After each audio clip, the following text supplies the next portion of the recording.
Okay, well, I'm a swimmer at Fullerton College, and I know most of you guys probably like to swim, right? Like on your free time, just for fun. Well, competitive swimming is actually a lot more different, and I wanted to demonstrate to you guys one of the hardest strokes in competitive swimming, and it's considered the hardest stroke because it uses most of the body muscles in, well, your body, right? And this stroke is butterfly, and there's 3 key factors to swimming butterfly stroke. It's streamline, kicks, and pull. So I'll show you guys a picture of someone streamlining, and streamlining is actually, it seems really easy, but a lot of us tend to do it wrong, only because we do this, or we do this, and we don't put our arms behind our ears. So for an actual streamline, your arms should go behind your ears and you reach as far as you can. So I would actually like to get all of you guys to stand up and just to see you guys' streamline. See, like Mr. Cam over there is actually, you gotta squeeze, you gotta squeeze. I usually wear to pull my shirt right out of my pants. Yeah, my tummy says no. Okay, this is actually, you guys actually, you're doing good. Okay, thanks for getting up. Yeah, I play tennis today. I personally get yelled at for not streamlining correctly, because I usually just, you know, kind of lag and put my hands in the front because I like seeing a little turtle, you know. Another key is kicks.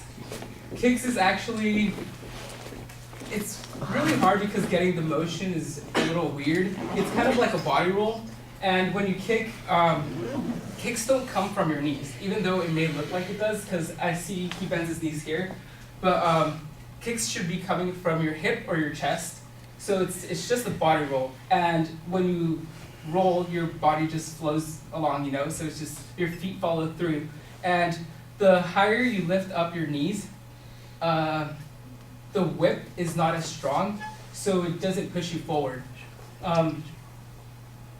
That's about it for kicks, and the next one would be pull. There's 3 different key factors to pulling, and it's catch, mid-pull, and finish. So your catch would be out here. Oh, sorry, let me just turn off the light real quick. Okay, so catch is actually coming out here, mid-pull would be here, and finish would be around. So you have to bring your arms around just to repeat the process. So right here, as you can see, it's a picture of me, a little conceited over here. But this would be, that's your finish. So I'm about to bring my arms around to catch again. So it's just a repeating process, and when you're pulling, you have to drag your fingers or try to maintain as low as you can, because if you don't, you just bring your body up as high and you don't push yourself forward, instead of just, you just kind of stay in the same place because you're not pushing forward. And another thing is, when you're swimming this stroke, try to keep as calm as you can, because the more you panic, you will start like drinking water because you're already tired.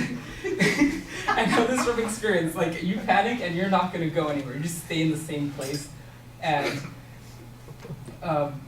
yeah, you just kind of start drinking the water and you just panic, and hopefully you don't drown because of this. So overall, I taught you guys the 3 main factors, which is streamline, kicks, and pull, and I encourage you guys to go try it out and see how difficult it is.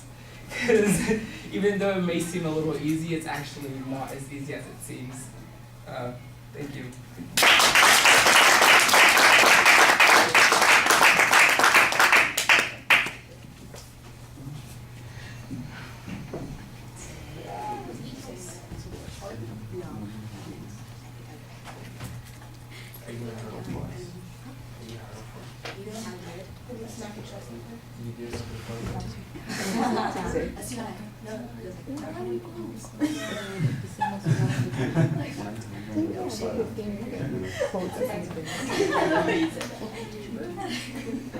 I did. It has a much originality.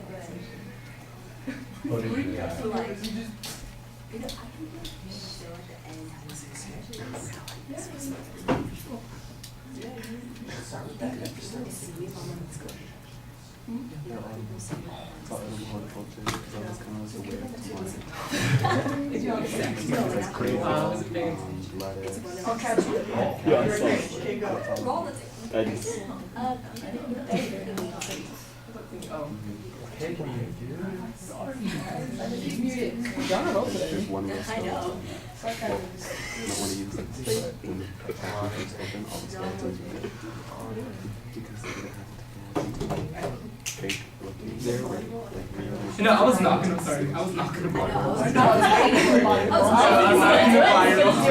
Yeah, it looks really good. I know. It was about to become a Magic Mike show. That's right. Help use the podium. Other board.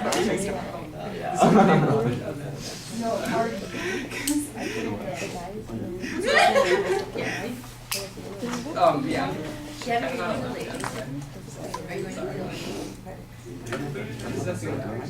All right, the personal experience as an attention device I think works pretty well. You do want to be careful about some of the phrasing. It's your opening sentence, and a lot more better is just, or a lot more different, I say, that's not a sentence that makes much sense. So you've got that phrase there. It's a lot more different than you really think it is. You got too many adjectives there.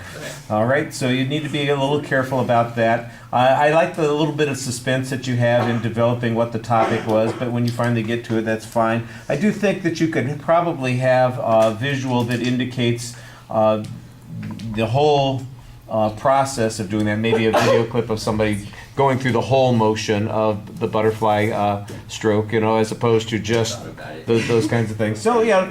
It wasn't a big drawback, but I mean, 95% of us probably know what it looks like and understand, but there's going to be a few people go, okay, well, I'm getting the description of the parts, but I'm not seeing it all put together as a whole, and that would be helpful.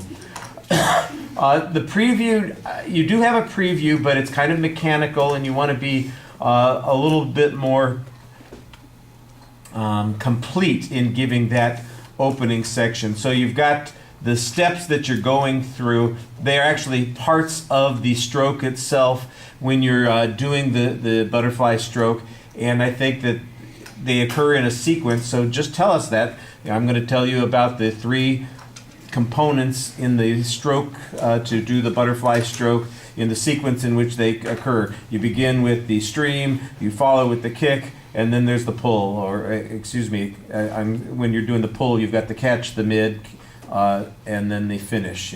So you got it like 2 sections that you're doing there, and I think that you need to structure each of them. On presentation stuff, you're standing sideways a lot of the time because you have a tendency to want to look at the visuals while you're talking, and that's understandable, but it does mean that you're turning your back on half of the audience. When you do talk to the audience, it really feels a lot like Renee's getting more attention than any of the rest of us, because you start talking up to the front of the room there, and I'm going, hey, I'm back here. Give me a little attention every once in a while. The smiling is okay, but sometimes it seems like it's a little bit nervous. Instead of enthusiastic or connected with the subject, it does seem like the anxiety is coming out there. You're not overly dependent on notes. I like that. And I thought the visuals were pretty good. Like I said, I just would suggest maybe having one complete visual. I'm sure there's probably a GIF out there where somebody does that. Or am I not allowed to call it a GIF? It should be a GIF. A GIF. That's the way I would call it, a GIF. But some people go the other direction on that. That shows that, and that would be an easy thing to insert into the visual. Then you don't even have to have a video clip. Just have that one little image. Yeah.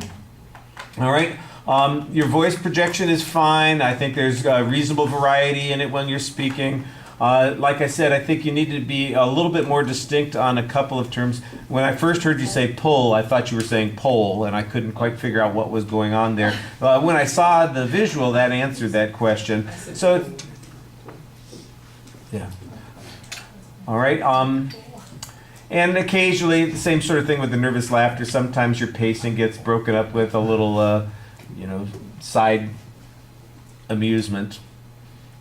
I'm not exactly sure if it's with people in your area, they're your group, or if it's something more internalized with the subject that you're talking about. 421.